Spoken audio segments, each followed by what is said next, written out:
सो MSME क्या है? MSME basically micro small and medium enterprises है, जिनको लाने का सब, जिसके अंडर में बहुत सारे आपके लिस्टेड इंडस्ट्रीज हैं। अगर आप एमएसएमई के लिस्टेड इंडस्ट्रीज में स्टार्ट करते हैं अपना बिजनेस, तो आपको बहुत सारी इंसेंटिव्स और साथ साथ सब्सिडीज गवर्नमेंट के द्वारा प्रोवाइड की जाएगी। एमएसएमई बहुत ही इंपॉर्टेंट क्यों है? बिकॉज लगभग 8% इसका जीडीपी में कंट्रीब्यूशन है और एक तरीके से इंडस्ट्रीज का बैकबोन है। मैंने लास्ट क्लास में बताया था कितने करोड़ हमारे कंट्री में एमएसएमई है? कितने करोड़ हमारे कंट्री में एमएसएमई है? 6 करोड़ मैम 6 करोड़ 8 लाख और कुछ बताए थे। कितने एमएसएमई है इंडिया में? मैंने लास्ट क्लास में क्या बताया था amount? Raise your hand. Yes Rashmi. Ma'am 6,08,41,245। Very good. तो इतने के अराउंड सोचो एमएसएमई है, तो कितना बड़ा कंट्रीब्यूशन होगा किसका? हमारे कंट्री में, इसका जीडीपी में। ठीक है। और एमएसएमई जो है, माइक्रो स्मॉल मीडियम एंटरप्राइजेस जो है, इसका एक्ट 2006 में आया था और 2007 में ये इम्प्लीमेंट हो गया था। इसका काम बेसिकली क्या था, जो मैंने लास्ट क्लास में बताया था, प्रोडक्शन फैसिलिटीज के लिए, और सेकंड प्रोडक्शन में, और सेकंड था डिस्ट्रीब्यूशन में भी। इवन ये कई बार एक्सपोर्ट को भी सपोर्ट करता है। मैंने ये सब लास्ट क्लास में आप लोगों को बता दिया है, फिर भी मैं थोड़ा बहुत उसको एक बार रिविजन हो रहा है काइंड ऑफ। अब इसमें एक्ट जो 2006 था, ये इंपॉर्टेंट पॉइंट है, अगर आप लोग लिखना चाहते हैं तो लिख सकते हैं कि माइक्रो, इसमें 3 तरीके के इंटरप्राइजेस हैं, माइक्रो, स्मॉल एंड मीडियम। तो माइक्रो जो आपका है बेसिकली, उसमें पहले मैन्युफैक्चरिंग के लिए जो इन्वेस्टमेंट मिलता, इन्वेस्टमेंट के लिए जो लोन प्रोवाइड किया जाता था, investment toward plant and machinery जो था, यानी कि जो प्लांट एंड मशीनरी जो था जिसमें आप इन्वेस्ट कर सकते थे, वो पहले कितना था? एक मिनट रुकना। इन 2006 what was defined under that act कि अगर कोई भी इन्वेस्टमेंट जो है मैन्युफैक्चरिंग सेक्टर है, तो अगर वो 25 लाख रुपए का इन्वेस्टमेंट कर रहा है तो वो माइक्रो एंटरप्राइज है। अगर वो सर्विसेज की तरफ वो कितना इन्वेस्ट करता है, इन्वेस्टमेंट टुवर्ड इक्विपमेंट, यानी इक्विपमेंट की तरफ, मैन्युफैक्चरिंग की तरफ, यानी प्लांट एंड मैन्युफैक्चरिंग के लिए जो आप इन्वेस्टमेंट कर रहे हैं, उसके लिए आपको 25 लाख रुपए कर सकते हैं आप इन्वेस्ट। और सर्विसेज यानी कि जो आप दूसरे इक्विपमेंट को यूज कर रहे हैं, दूसरे इक्विपमेंट को, उनमें आप कितना इन्वेस्ट कर सकते हैं? 10 लाख रुपए। तो ऐसे केस में आपका जो सेक्टर है या फिर जो एंटरप्राइज है, वो माइक्रो के अंडर में आएगा। तो माइक्रो एंटरप्राइज के अंडर, माइक्रो एंटरप्राइज कौन होगा? जहां पर मैन्युफैक्चरिंग सेक्टर में investment toward plant and manufacturing, ऐसे लिखिएगा, manufacturing investment toward plant and machinery 25 lakh रुपए, और ऊपर में ईयर जरूर डाल दीजिएगा, ये 2006 में था। एक मिनट,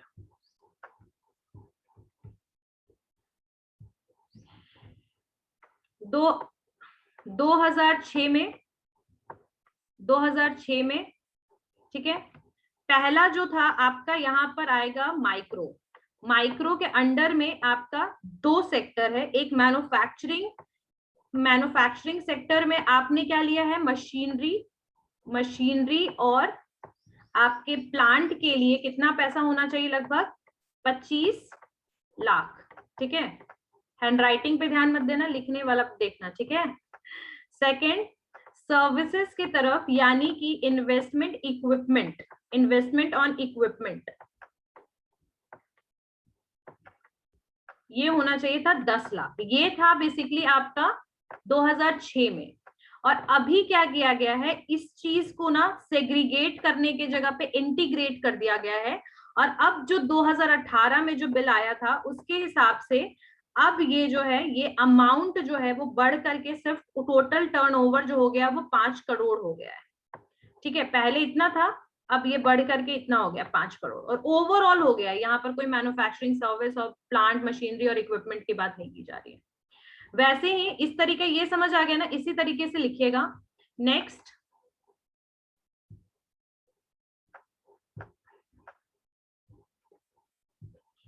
जो है उसमें है आपका स्मॉल में क्या था, 25 लाख से 5 करोड़ था आपके इन्वेस्टमेंट किसमें, प्लांट एंड मशीनरी के लिए जो अमाउंट था that was 25 lakh to 5 crore, 25 lakh से 5 करोड़ रुपया था। ठीक है, 25 लाख से 5 करोड़ के बीच में अगर आप पैसा लगा रहे हैं तो आपका इंटरप्राइज क्या है, स्मॉल इंटरप्राइज है। और इक्विपमेंट की तरफ अगर आप इन्वेस्टमेंट इक्विपमेंट में कर रहे हैं तो उसका क्या होगा, बेसिकली 10 लाख से 2 करोड़। यानी ये स्मॉल का बेसिकली क्या था, ये एक अमाउंट था 25 लाख टू 10 करोड़, 25 लाख टू 5 करोड़ जो है आपका ये प्लांट एंड मशीनरी के लिए, और 10 लाख से 2 करोड़ ये इक्विपमेंट के लिए। तो ऐसे इंटरप्राइज जो थे वो स्मॉल इंडस्ट्रीज में आते थे। ठीक है, स्मॉल इंडस्ट्रीज में ही आते थे।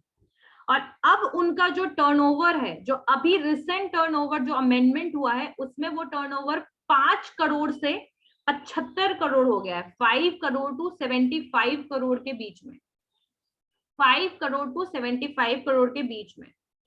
ठीक है, टोटल टर्नओवर हो गया इसका। नेक्स्ट है मीडियम एंटरप्राइज। जो मीडियम आपका था वो पहले कितना था, इंडस्ट्रीज के लिए मतलब प्लांट एंड मशीनरी के इन्वेस्टमेंट के लिए कितना था, 5 करोड़ से 10 करोड़, 5 करोड़ टू 10 करोड़।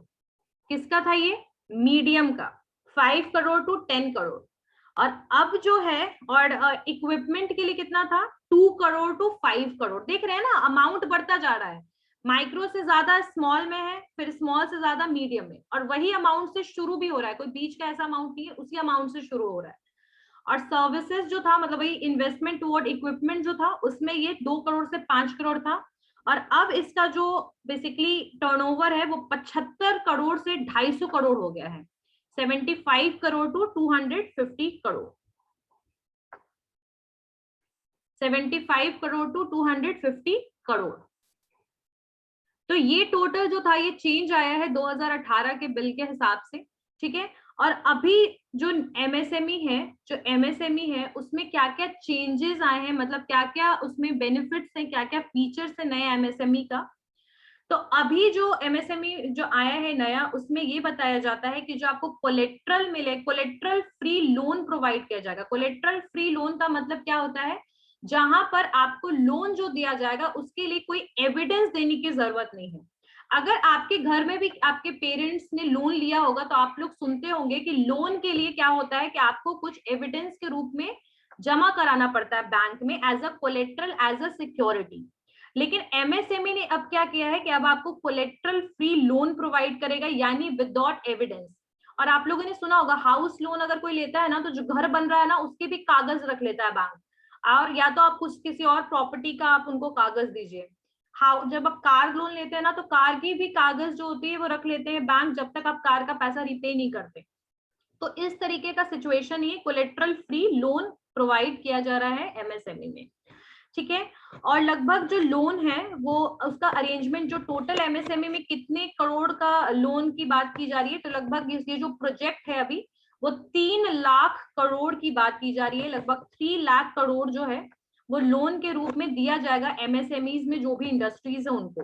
कितना लाख करोड़ है, 3 लाख करोड़। ठीक है, और कुछ फीचर्स क्या है, क्या क्या एमएसएमई करता है, थोड़ा शॉर्टकट में लिख लीजिए, क्योंकि एमएसएमई में देखिए ये फीचर्स उतने इंपॉर्टेंट नहीं है जितना इंपॉर्टेंट इसके अंडर की स्कीम्स है। ठीक है, लेकिन फिर भी थोड़ा नॉलेज होना चाहिए एमएसएमई के बारे में, तो इसमें छोटे छोटे पॉइंट्स लिख लीजिए। लास्ट क्लास में कुछ लिखवाया था या नहीं तो एमएसएमई क्या काम करता है, बेसिकली एमएसएमई एक वेलफेयर का काम करता है। ठीक है, welfare, work for the welfare, लेकिन किसके लिए, वर्कर्स एंड आर्टिशियंस के लिए। जो वर्कर्स हैं, आर्टिशियंस है, जैसे आप लोगों ने देखा हो कि बहुत सारे लोग जो हैं वो क्या बनाते हैं, बेसिकली पेंटिंग करते हैं, या बहुत सारे लोग वो बनाते हैं, क्या बोलते हैं, आइडल्स वगैरह बनाते हैं। तो वो सब चीजों के लिए बेसिकली वो जो आर्टिस्ट हैं उनको प्रमोट करने का भी काम कौन करता है, आपका एमएसएमई। और इवन कुछ लिस्ट भी हैं, जो मैं भी लिस्ट अभी आपके साथ कुछ शेयर करूंगी, 10-15 ऐसी इंडस्ट्रीज जो एमएसएमई के अंडर में आते हैं। प्रमोट करता है एमएसएमई जो है वो क्रेडिट देता है, क्रेडिट फैसिलिटी या लोन फैसिलिटी भी प्रोवाइड करता है। तो कभी भी अगर आप स्टार्टअप शुरू करते हैं या एंटरप्रेन्योर बनना चाहते हैं तो आप एमएसएमई की हेल्प से, अगर आपका जो काम है वो एमएसएमई में लिस्टेड है, तो इन that case you will get the loan. And ऐसा भी नहीं है कि अगर आपका लिस्टेड नहीं है तो आपको लोन नहीं मिलेगा. There are so many banks, NABARD, SIDBI, ठीक है, कुछ इंडस्ट्रियल डेवलपमेंट बैंक भी हैं जो बेसिकली इस पे काम करती है एंटरप्रेन्योर्स को लोन देने का. ठीक है, साथ साथ ये कुछ स्किल वगैरह के लिए ट्रेनिंग वगैरह भी प्रोवाइड करती है. ठीक है, और इन ट्रेनिंग प्रोग्राम्स के बारे में अभी हम जस्ट थोड़ी देर में करने वाले हैं. और कुछ ट्रेनिंग प्रोग्राम के लिए उन्होंने थोड़े ट्रेनिंग सेंटर्स वगैरह भी स्टार्ट किया किसने, एमएसएमई ने. और ये कुछ डेवलपमेंटल टेक्नोलॉजी पे भी काम करती है. अगर कोई टेक्नोलॉजी आता है, कोई अपग्रेडेशन पे हमेशा काम करती है. इंफ्रास्ट्रक्चर डेवलपमेंट पे भी काम करती है. ओवरऑल मॉडर्नाइजेशन पे भी ये काम करती है. ठीक है, नेक्स्ट है ये क्वालिटी सर्टिफिकेशन भी प्रोवाइड करती है. जो आप सर्विसेज वगैरह प्रोवाइड करते हैं, जो आप मैन्युफैक्चरिंग सेक्टर, उसमें क्वालिटी सर्टिफिकेशन का भी काम करती है. और ये रीसेंट ट्रेंड के हिसाब से प्रोडक्ट डेवलपमेंट पे, डिजाइनिंग पे, R&D वगैरह भी करवाती है.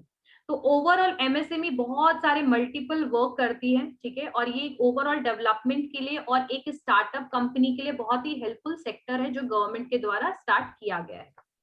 अब एमएसएमई कौन कौन सी ट्रेनिंग फैसिलिटीज प्रोवाइड करती है, किसको, स्टार्टअप्स के लिए या आर्टिस्ट को, और कोई पर्सन है जो एंटरप्रेन्योर बनना चाहता है उनको.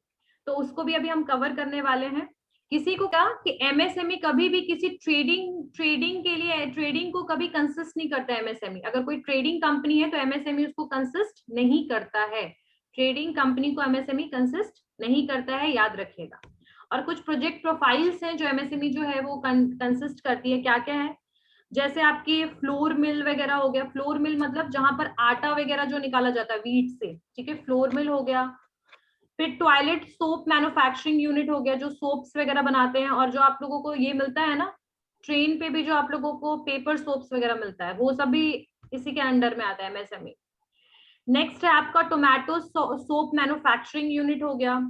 यानी अगर ये सब में से अगर आप कोई भी शुरू करेंगे तो इन दैट केस अगर आप बिजनेस स्टार्ट करते तो इन केस आपको सपोर्ट मिलेगा. ठीक है, नेक्स्ट है बनाना फाइबर एक्सट्रैक्शन एंड विविंग. बनाना मतलब बनाना से जो कपड़े बनते हैं. ठीक है, बनाना लीफ जो है, बनाना लीफ से जो फाइबर एक्सट्रैक्ट किया जाता है वो भी इसके अंडर में ही आता है. बनाना फाइबर एक्सट्रैक्शन एंड विविंग. अच्छा, कितने लोगों को पता था कि बनाना. और कुछ कंप्यूटर असेंबलिंग वगैरह की जो कंपनीज वगैरह इंडस्ट्रीज स्टार्ट होती है, कंप्यूटर को जो असेंबल करता है. ठीक है, जैसे आप डेस्कटॉप वगैरह लेते होंगे तो अलग अलग पार्ट्स, उसके मदरबोर्ड, सीपीयू का डब्बा अलग लेना पड़ता है, उसको असेंबल वगैरह करना होता है.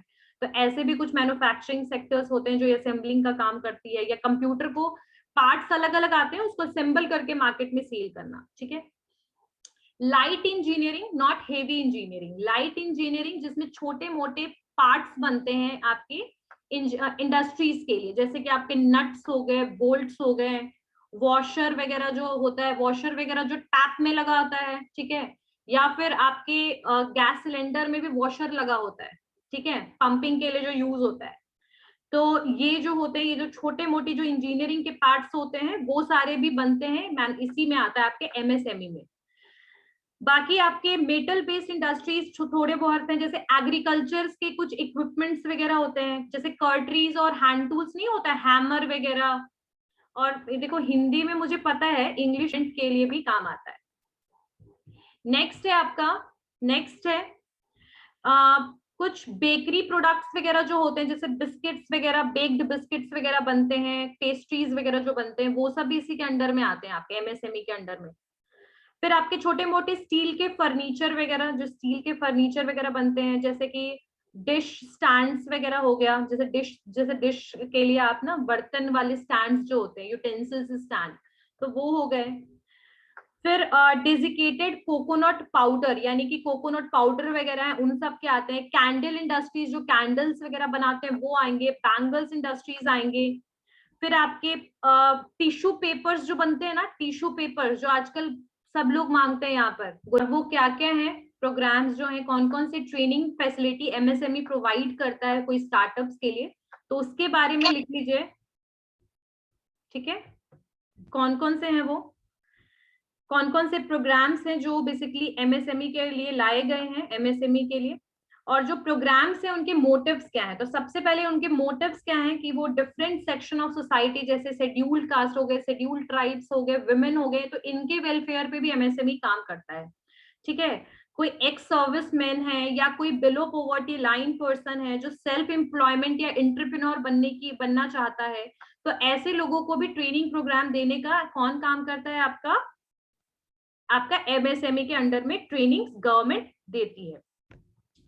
ठीक है, अब और ये भी बता दूं कि लगभग 40% पार्टिसिपेशन विमेन का भी है इसमें। एमएसएमई में जो इंडस्ट्रीज वगैरह जो ट्रेनिंग वगैरह मिल रहा है उसमें 40% चांसेस जो है, 40% जो है ट्रेनिंग जो है इसमें विमेन भी इन्वॉल्व है। प्रोग्राम्स के अंडर में आते हैं उसके बारे में लिखिए।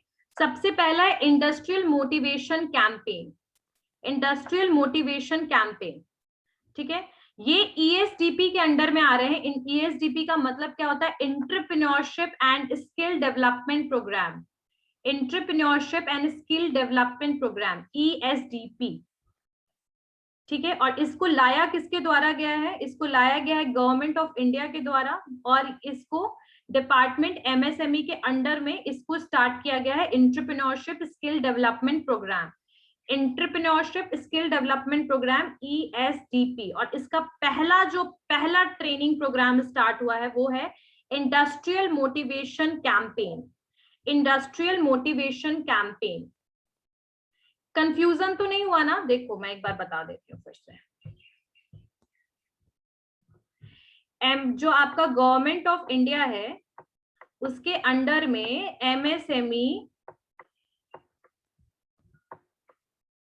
के लिए ईएसडीपी प्रोग्राम लाया गया है। ईएसडीपी मतलब एंटरप्रेन्योर स्किल डेवलपमेंट प्रोग्राम। और इसी ईएसडीपी के अंडर में ये जो पहला है वो है आईएमसी, यानी कि इंडस्ट्रियल मोटिवेशन कैंपेन। क्लियर हो गया सबको? समझ में आ गया बेटा? Yes ma'am. ओके, तो इसमें पहला क्या है? Industrial motivation campaign. और इसमें क्या प्रोवाइड किया जाता है? 2 दिन की इंडस्ट्रियल मोटिवेशन कैंपेन है ये। और ये हेल्प करता है, ये क्यों ऑर्गेनाइज किया जाता है? ताकि ये आइडेंटिफाई कर सके एंड मोटिवेट कर सके traditional and non traditional entrepreneurs को। यानी ट्रेडिशनल एंड नॉन ट्रेडिशनल जो आपके एंटरप्रेन्योर्स हैं उनको बेसिकली क्या किया जाता है? उनको मोटिवेट करने का काम किया जाता है इस 2 दिन के मोटिवेशन कैंपेन में। ठीक है, और इनमें और जिसमें पोटेंशियल हो, जो एमएसएमईज मतलब जो इसमें इन्वॉल्व हो सके, यानी जो इंडस्ट्रीज वगैरह जो है वो उसमें इन्वॉल्व हो सके। ठीक है, तो ये एक तरीके का 2 दिन का ट्रेनिंग प्रोग्राम है जो प्रोवाइड किया जा रहा है एमएसएमई के अंडर में। क्लियर है? सबको समझ में आया? इसमें 2 लाइन लिखना है तो you can write that the 2 days industrial motivation programme, 2 days industrial motivation programme are organized 2 days industrial motivation program are organized to identify and motivate traditional and non-traditional entrepreneurs who have potential for setting up MSME, यानी कि जिनमें potential है, जो MSME को setup कर सकते हैं, उनको 2 दिन का ये मोटिवेशन ट्रेनिंग प्रोग्राम दिया जाता है। ठीक है, सेकंड लिखिए। सेकंड कौन सा ट्रेनिंग प्रोग्राम दिया जाता है? Entrepreneurship awareness programme. Entrepreneurship awareness programme. Entrepreneurship awareness programme. Entrepreneurship awareness programme. ठीक है, अब एंटरप्रेन्योरशिप अवेयरनेस जो प्रोग्राम है ये ऑर्गेनाइज किया जाता है टैलेंटेड यूथ के लिए। यानी वैसे यूथ जो अपना स्टार्टअप करना चाहते हैं या फिर एक एंटरप्राइज सेटअप करना चाहते हैं, उनको ये ट्रेनिंग प्रोग्राम प्रोवाइड किया जाता है।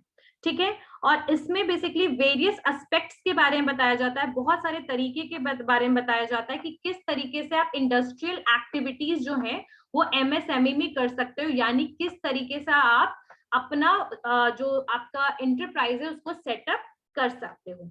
ठीक है, अब इस ईएपी में एंटरप्रेन्योरशिप अवेयरनेस प्रोग्राम में कहाँ कंडक्ट होता है? ये आईटीआई में होता है। आईटीआई सबने देखा है? ITI इंडस्ट्रियल ट्रेनिंग इंस्टीट्यूट, जो आपके कुर्जी मोड़ पर भी है, देखा ITI, ठीक है। तो ITIs में ये प्रोग्राम को कंडक्ट कराया जाता है, ठीक है, इंडस्ट्रियल ट्रेनिंग इंस्टीट्यूट। IIT मत लिख देना, ITI है, ठीक है। और कुछ पॉलिटेक्निक्स कॉलेजेस हैं, जैसे हमारे पटना में भी विमेन पॉलिटेक्निक कॉलेज वगैरह है ना, आपके कुर्जी मोड़ के पहले जो पाटलिपुत्रा एरिया है। आपने एक चीज और नोटिस किया होगा, इंडस्ट्रियल एरिया जो है ना, वहां पर बहुत सारे पॉलिटेक्निक कॉलेजेस वगैरह है, तो वो सब जगह पे ऑर्गेनाइज किया जाता है आपका ये EAP प्रोग्राम, आपका एंटरप्रेन्योरशिप अवेयरनेस प्रोग्राम। और इसमें कुछ यूजफुल इंफॉर्मेशन भी दिया जाता है, किस चीज से रिलेटेड, प्रोडक्ट से रिलेटेड, प्रोजेक्ट से रिलेटेड, ठीक है। सिलेक्शन, कौन से प्रोजेक्ट को और कौन से प्रोफाइल और कौन से इंडस्ट्रीज को आप सिलेक्ट कीजिए, किस बिजनेस को आप शुरू कीजिए। एक्सपोर्ट अपॉर्चुनिटीज के बारे में भी बताया जाता है, प्राइसिंग कैसे रखना है, किस तरीके से टेक्निक यूज करना है प्रोडक्ट को प्राइसिंग देने के लिए, प्राइस क्या आप सेट कीजिएगा, ठीक है। और कैश फ्लो और अकाउंटिंग वगैरह कैसे मैनेज कीजिएगा अपने इंडस्ट्री का। तो ये सारी चीजों के बारे में भी उनको नॉलेज दिया जाता है। अवेयरनेस प्रोग्राम है एक तरीके का, अवेयरनेस, ठीक है, अवेयरनेस प्रोग्राम EAP। इसमें लिखना है तो लिख सकते हैं कि entrepreneur EAP is organized regularly, EAP organized regularly for the, लिखे, for talented youth, EAP are being organized regularly, for talented youth, ठीक है। फॉर टैलेंटेड यूथ का मतलब ये नहीं कि आप लोग सारे टैलेंटेड नहीं हो या मैं टैलेंटेड नहीं हूँ, इट्स नॉट अबाउट दैट कि सिर्फ टैलेंट को चुनकर, एक तरीके का कहने का तरीका है कि यूथ, टैलेंटेड यूथ जो इंटरेस्टेड है बेसिकली स्टार्टअप्स के लिए, क्लियर है। एंड दीज EAP, लिखिए, दीज EAP आर कंडक्टेड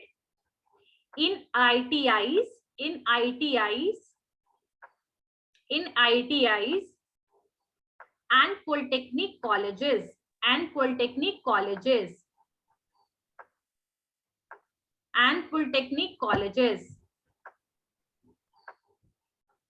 ठीक है।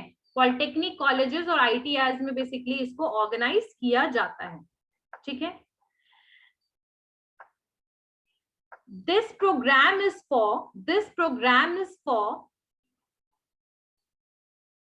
skill development and motivation. This EAP at this program is provided, skill and motivation for self-employment, यानी सेल्फ एम्प्लॉयमेंट के लिए, ठीक है। इसके लिए ये प्रोग्राम आपको मोटिवेट करेगा, स्किल प्रोवाइड करेगा। अब इसमें क्या क्या कोर्स कंटेंट क्या होता है EAP में, the course content of EAP, course content क्या क्या है,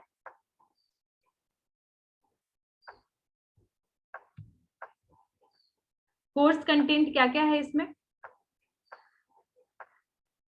प्रोडक्ट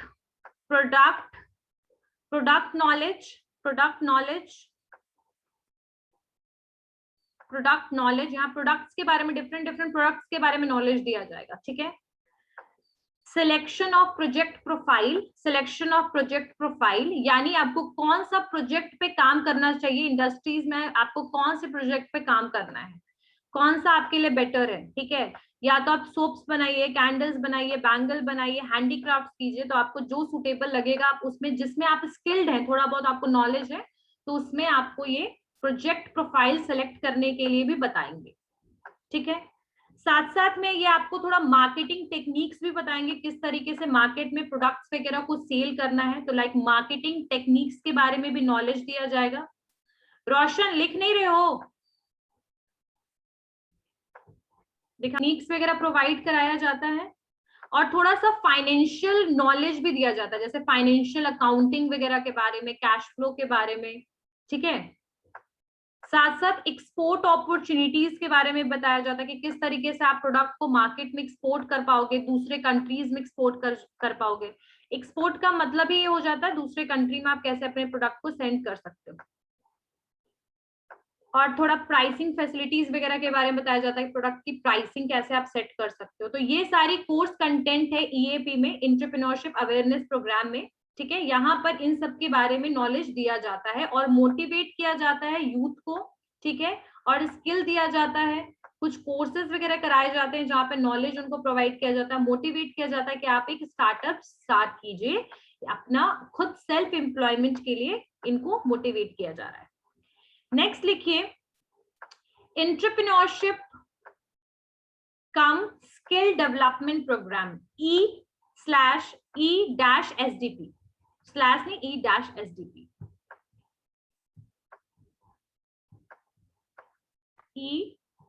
रिपीट कीजिएगा पूरा।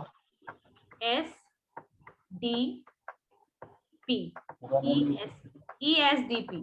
तो इसका फुल फॉर्म लिखिए, एंटरप्रेन्योरशिप कम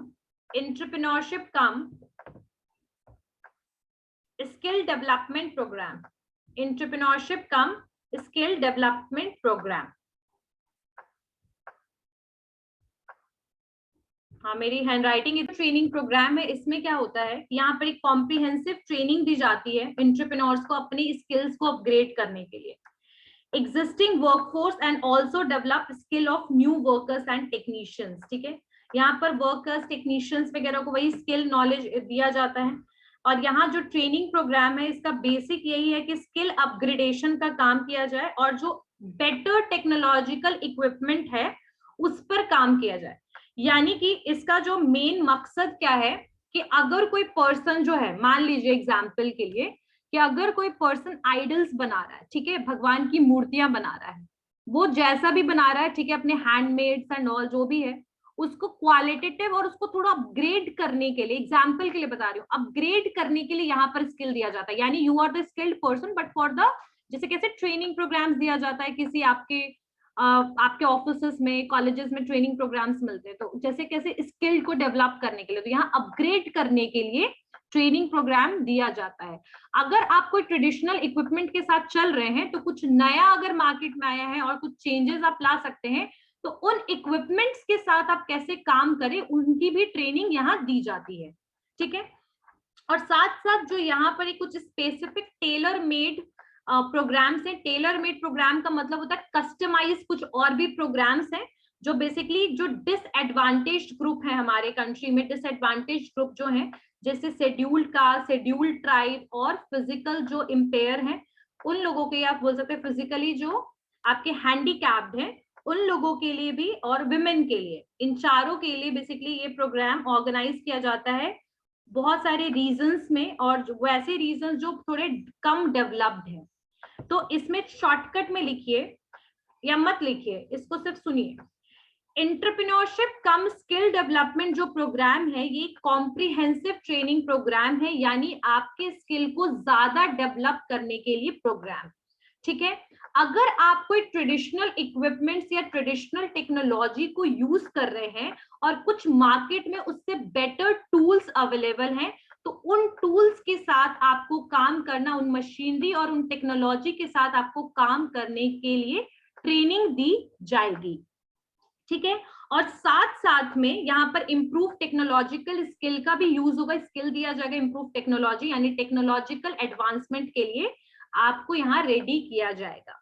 साथ साथ ये जो प्रोग्राम है ये वैसे लेस डेवलप्ड एरियाज में भी ऑर्गेनाइज होते हैं, और ये बेसिकली कुछ कस्टमाइज ट्रेनिंग प्रोग्राम शुरू किया है इन्होंने। कस्टमाइज का मतलब थोड़ा सा चेंज करके, मॉडिफाई करके, और ये उन लोगों के लिए है जो थोड़े डिसएडवांटेज सेक्शन है, जो सोसाइटी में जो थोड़े कम डेवलप्ड हैं, जैसे कुछ कम्युनिटीज हैं, शेड्यूल्ड कास्ट, शेड्यूल्ड ट्राइब, जो फिजिकल इम्पेयर या बोल सकते हैं फिजिकली हैंडीकैप्ड है, और जो विमेन है, ठीक है, जो मार्जिनलाइज्ड जो लोग हैं, उन लोगों के लिए कुछ कस्टमाइज ट्रेनिंग प्रोग्राम भी ये लेस डेवलप्ड एरियाज में प्रोवाइड करते हैं।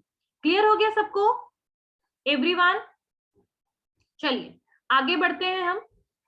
नेक्स्ट है management development programmes. Management development programmes, management development programme में जो ट्रेनिंग है यहाँ पर डिसीजन मेकिंग कैपेबिलिटीज को इम्प्रूव किया जाता है। यानी कि अगर आप अपना कोई स्टार्टअप शुरू कर रहे हैं तो सबसे पहले तो एंटरप्रेन्योर्स जो भी होते हैं वो डिसीजन मेकर होते हैं, डिसीजन मेकिंग प्रॉपरली करते हैं। तो यहाँ डिसीजन मेकिंग कैपेबिलिटीज को इम्प्रूव करने के लिए decision regarding to startup, decision regarding to employment, sorry employees, decision regarding to project, decision regarding to product, there are so many cases जहां पर आपको पूरी जगह डिसीजन ही लेना है। तो मैनेजमेंट डेवलपमेंट प्रोग्राम्स का मतलब है कि आपको मैनेज कैसा करना है अपने स्टार्टअप्स को, किस तरीके से डिसीजन लेना है, पॉलिसीज कैसे बनाना है, प्रोडक्ट के लिए मार्केटिंग का अप्रोच कैसा रखना है, कैंपेनिंग कैसे करना है। तो इन सब के बारे में आपको मैनेजमेंट डेवलपमेंट प्रोग्राम्स में सिखाया जाता है। तो इसका जो ऑब्जेक्टिव है कि ट्रेनिंग दिया जाए मैनेजमेंट प्रैक्टिस सिस्टम पे, और पोटेंशियल जो है एंटरप्रेन्योर्स का, यानी कि जो एंटरप्रेन्योर्स हैं जिन्होंने स्टार्टअप शुरू किया है, उनको हायर प्रोडक्टिविटी और प्रॉफिटेबिलिटी मिले, यानी कि वो ज्यादा से ज्यादा प्रोडक्शन कर पाए इफिशिएंट वे में और उनको ज्यादा से ज्यादा प्रॉफिट मिल पाए। ठीक है, उनकी डिसीजन मेकिंग कैपेबिलिटीज को इम्प्रूव किया जाए। क्लियर है? तो यहाँ पर बेसिकली एक थ्योरेटिकल ट्रेनिंग टाइप है, यहाँ पर प्रैक्टिकल ट्रेनिंग से ज्यादा थ्योरेटिकल ट्रेनिंग के ऊपर ध्यान दिया जा रहा है। और इसका जो ड्यूरेशन होता है ये बहुत ज्यादा बड़ा नहीं, शॉर्ट ड्यूरेशंस है। और इसमें कुछ इंडस्ट्री, कुछ मतलब वही क्लाइंट्स वगैरह जो होते हैं, बाकी जो दूसरे एंटरप्रेन्योर्स हैं उनके द्वारा थोड़ी बहुत ट्रेनिंग दिलवाई जाती है। मतलब मैनेजमेंट स्किल पर्सनल जो है या ट्रेनर्स जो होंगे वो इनको ट्रेनिंग देंगे। यहाँ पर मैनेजमेंट स्किल प्रैक्टिसेस पे ध्यान दिया जाता है। ठीक है, तो ये था आपका कुछ ट्रेनिंग प्रोग्राम जो एंटरप्रेन्योर्स के लिए एमएसएमई के अंडर में शुरू हुआ था। और एक और आपका रह गया है and that is vocational and educational training. जो वोकेशनल एंड एजुकेशनल ट्रेनिंग्स वगैरह जो हैं ये एक रीजनल टेस्टिंग सेंटर्स हैं, फील्ड टेस्टिंग स्टेशन और ऑटोनॉमस बॉडी है, जैसे टूल रूम्स हो गया, टेक्नोलॉजिकल डेवलपमेंट सेंटर्स हो गया। ये सब में कुछ शॉर्ट टर्म और लॉन्ग टर्म कुछ इंडस्ट्रीज जो हैं इनके लिए ट्रेनिंग प्रोवाइड करवाई जाती है। तो वोकेशनल ट्रेनिंग प्रोग्राम जो एक तरीके से प्रोवाइड किया जाता है यहाँ पर, vocational and educational training. Clear है? और इनमें कुछ tool rooms, technological development rooms वगैरह हैं जो मिनिस्ट्री यहाँ पर कंडक्ट कराती है, short term long term training. तो ये थे आपके कुछ ट्रेनिंग जो एमएसएमई के अंडर में स्टार्ट किए गए थे, और ये आज भी लोगों को यहाँ ट्रेन होते हैं ना, उन लोगों को एक तरीके के डेवलपमेंट के लिए बेसिकली सब्सिडीज प्रोवाइड होता है। ठीक है, तो कौन कौन से गवर्नमेंट की भी सब्सिडीज और भी है ना, वो हम भी नेक्स्ट क्लास में फिर करेंगे उसके। और अभी हम कुछ करते हैं कि कौन कौन से स्कीम्स वगैरह हैं। तो स्मॉल इंडस्ट्रियल डेवलपमेंट बैंक जो आया था 1990 में, उसने बहुत सारे प्रोग्राम्स एमएसएमई के लिए, बहुत सारे लोन्स स्कीम निकाले थे। और उनमें से कुछ लोन्स स्कीम क्या है, पहला लिखिए end to end energy efficiency. End to end energy efficiency 4E programme था, 4E, end to end energy efficiency, end to end energy efficiency. इसको शुरू किया गया था 2016 में, दैट वाज स्टार्टेड इन 2016। और इसको हेडेड, मतलब ये कौन बेसिकली किसके अंडर में है, ये SIDBI, headed by SIDBI, small industrial development bank of India. ठीक है, और इसमें ये क्या करता था, ये एमएसएमई स्टार्टअप्स जो हैं, एमएसएमई स्टार्टअप्स हैं इन मैन्युफैक्चरिंग और सर्विस सेक्टर्स दोनों में जो एमएसएमई है, वो अगर 3 साल तक ऑपरेट किया गया, यानी 3 साल तक वो चला, मान लीजिए एग्जांपल में 2015 से 18 साल तक का, ठीक है, वो चल रहा है, operating for at least 3 years and have earned cash profit in the last 2 years। और जो लास्ट के 2 साल है, यानी 2016 एंड जो 17 है, मतलब अगर 2015 में शुरू हुआ, 2015, 16, 17, ठीक है, 3 साल में, अगर 2016 और 17 में अगर इसने 2 साल में कैश प्रॉफिट कमाया, यानी पैसे कमाए, कैश प्रॉफिट कमाया है, तो ऐसे केस में ये एलिजिबल है लोन के लिए, they are eligible for loan. But कुछ क्राइटेरिया जो है इनके लिए फुलफिल करना पड़ेगा। पहला तो यही है कि 2 साल, लास्ट के 2 साल, अगर 3 साल पहले का एमएसएमई है, सॉरी कोई इंडस्ट्री है, और लास्ट के 2 years में अगर उन्होंने कैश प्रॉफिट कमाया है तो एलिजिबल है लोन के लिए। ठीक है, लेकिन कुछ और भी कंडीशंस इसके साथ साथ आते हैं इस 4E स्कीम में। पहला कि जो स्टार्टअप है वो कहीं से भी डिफॉल्ट नहीं होना चाहिए कि पहले से उसने कोई पैसे वैसे लिए हैं और डुबा दिए हैं फाइनेंशियल इंस्टीट्यूशंस के, ठीक है। और इनके पास पूरा डिटेल्ड एनर्जी ऑडिट होना चाहिए टेक्निकल एजेंसीज वगैरह के द्वारा, और इनके पास प्रॉपरली रिपोर्ट्स वगैरह होना चाहिए टेक्निकल एजेंसी के द्वारा। सिडबी जो है एनर्जी एफिशिएंसी का, इनके पास रिपोर्ट होना चाहिए कि ये एनर्जी को वेस्ट नहीं कर रहे हैं, ये प्रॉपरली एनर्जी को यूटिलाइज कर रहे हैं, ठीक है। और इनका जो प्रोजेक्ट है वो सोशल कंप्लायंसेस और एनवायरमेंट के मतलब पूरा फुलफिल करता हो, सोशल और एनवायरमेंट कंप्लायंसेस, ठीक है। तो इस केस में ये जो आपका 4E है, end to end energy efficiency वाला लोन प्रोवाइड किया जाएगा, ठीक है। तो ये तो पहला था। और इसका जो टाइम पीरियड होगा रिपेमेंट करने का इस लोन का, वो होगा लगभग 6 महीने, लेकिन 6 महीने से 36 महीने यानी 6 मंथ to 3 years, ठीक है, फॉर द लोन्स। और लोन्स जो दिया जाएगा लगभग मतलब वही 36 मंथ तक के लिए, यानी कि 6 महीने से 36 मंथ के अंदर में आपको रिपेमेंट करना है। और लोन जो है वो 36 महीने से ऊपर इसका टाइम पीरियड नहीं जाना चाहिए, 36 मंथ से ऊपर इसको आगे एक्सटेंड नहीं किया जाएगा। क्लियर है? जो इसका लिमिट यही है कि 6 मंथ to 36 मंथ में इसको रिपेमेंट कर देना है। तो ये था आपका 4E, ठीक है।